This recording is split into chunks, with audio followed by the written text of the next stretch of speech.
What's up, YouTube, Facebook, everybody else? How's everybody doing? So today, update on how the cut's going. 1 week in, and on Saturday I was down to 74.3 kilos, which is a drop of just over 1 kilo. Now, 1 kilo may not sound like a lot, but I'm aiming to lose half a kilo a week, and so actually that's a little bit over where I needed to be. I'm not too concerned because I think most of that weight's probably water weight, and a little bit of fat, and a little bit will be muscle, and that's just how it goes. I expect the rate of loss to reduce now, and hopefully stick to about a steady half a kilo going on from here on out. So now you can also see a little bit of what I look like, and not much change from last week, and I wouldn't really expect to see much change week on week.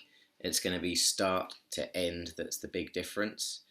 Day by day by day by day, it's really hard to see those small changes, and that's one of the things that causes people to get discouraged whenever they're pursuing something new or trying to achieve something, is that those small changes, they seem like nothing while you're going along, but then after a year, they seem like a whole hell of a lot. But today I wanted to talk about a little something extra, and it's called NEAT, which stands for Non-Exercise Activity Thermogenesis. And that is all of the energy that you burn during the day that isn't from sleeping, eating, or some kind of exercise or sport. It's basically what your movement is like outside of those things. And NEAT explains a lot of things. Like, there's those people who are skinny and never seem to gain a lot of weight, but you see them eating a lot of food. Well, do they fidget a lot? The answer is probably yes. If they're like me, they move constantly, as you can probably tell from this video. I very rarely just sit still and do nothing. As a result, even when I'm doing nothing, I'm still burning more calories than somebody who's just dead still. This means that my general energy expenditure throughout the day is higher than it would be for somebody who didn't do that. Now, the body, however, is really, really good at homeostasis, which is just a fancy word for that means keeping things the same. And what tends to happen is if you eat a little more, your activity bumps up a little more. Or if you eat a little less, your activity downregulates, and so you move around a little less. This is one of the reasons why cutting calories down to like 1,000 a day is really, really bad, because when you're that low in calories, your body just doesn't want to move, doesn't want to do anything. It wants to preserve energy, and this is a really, really good thing, because back in the day, when we were all cavemen and women and cave children, if we were low on calories, that meant we stood a good chance of starving to death. I actually experienced a little bit of what that feels like when Talia and I were on our honeymoon, and we were in South Vietnam, and I'd booked us a hotel, and instead of it being in the city centre, it was about 8 miles out in absolute bumfuck, where they'd probably never seen a white person before, given the way they looked at us, and where there were no cash machines, and it just so happened to be some kind of holiday or something. And so nothing was open, there were no supermarkets, there was nothing near us, and we thought we could pay on card at the hotel, and we couldn't. And so what happened was we had a packet of cheese crackers to last us 2 days. and because we only had enough money for 2 bowls of noodle soup, which is delicious, but not particularly over much in the way of sustenance. And all we did for about 36 hours was lie very, very still and try to drink as little as possible. And thank God for the internet and streamable stuff to watch, because I had my laptop with me, and we watched that. We probably slept about 18 hours of each day. We hardly moved, and it happened so quickly how we just went from being full of energy, full of beans like we normally are, to just wanting to do absolutely nothing but wait.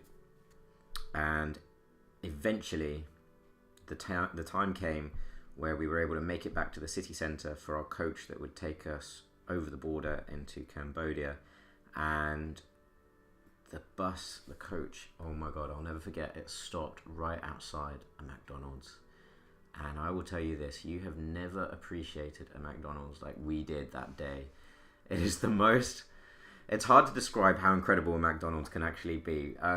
Personally, I think they're a marvel of modernity anyway, because you can go anywhere in the world and get free Wi-Fi, clean toilets, and food that won't poison you, which is really quite something when you're in countries like Vietnam or Cambodia, where those are scarce and where those risks are very serious.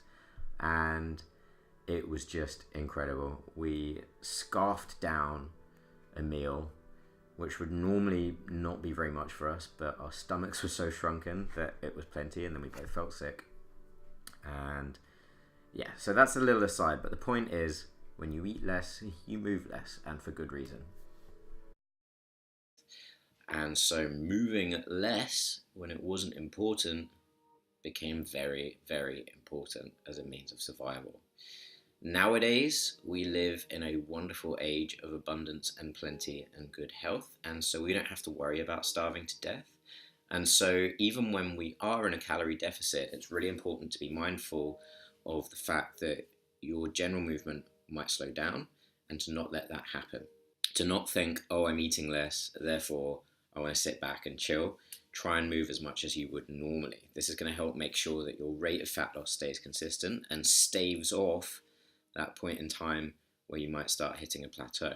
So what are some things that you can actually do to increase your NEAT? And it's all simple stuff, but it's all ways of making your life a little harder at first and a little less efficient. So walk the stairs instead of getting the lift. Park further away from where you are shopping or where your office is, and just walk that few more steps in and out. Take the longer route if you do walk to work, and just add a little more time in. When you're at the gym, put your weights away. That's a big one. That's a really big one. Put your weights away. That's going to help burn a little bit more energy, and treat every movement and every lift you do as though it's an exercise in the gym. Take it seriously. Move properly. Brace. Think about your breathing. All of these are ways where you can just up your daily expenditure of energy a little bit more, and mean that you don't have to diet on crash diet calories. You can still actually get to the point where you feel full after your meals and still get towards your goal. Other things you can do are standing up regularly, going for short little walks. Like if you have an office job, don't just sit down the whole time. Maybe try and get a standing desk. It seems a bit kind of trendy, a bit kind of faddish, but actually there's a lot of cool things that can come from standing up while you work during the day. And just generally being mindful of, if you've been sat down for a while, it's time to get your heart rate up again and time to move. And with all this said, you won't be surprised to learn that actually when you compare the movement patterns of obese people to lean people tend to move on average over 100 minutes more per day than obese people, who spend more time being still. And so if you've got that thought in the back of your mind, you're naturally going to want to move more, I think. And it's going to be a challenge at first because your body adapts. And if you're used to not moving very much, that's going to be comfortable for you. But this is kind of the whole point. No improvements happen without you getting uncomfortable and without you pushing through that initial sense of, this feels awkward, this feels wrong, this doesn't feel right, this hurts in a way that I'm not used to.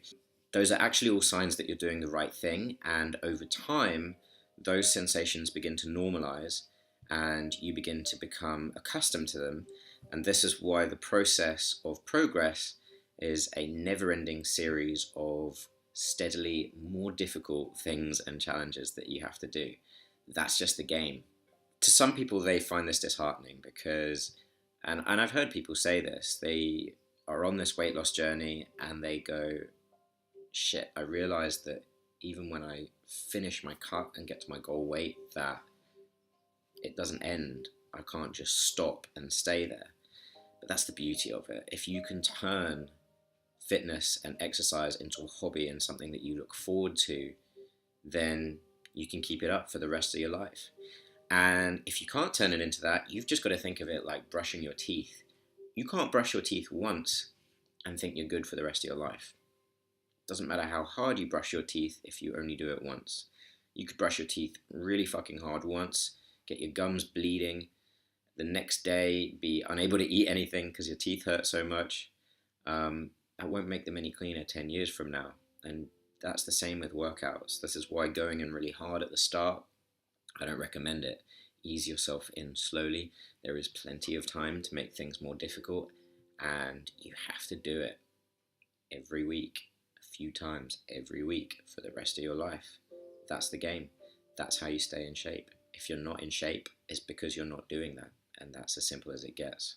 So those are a couple of quick takeaways for you to think about. Think about your NEAT and think about your consistency, because if you can get it into your mind that this is a game for life and that the long term is more important than the short term, then you're going to do the right things anyway.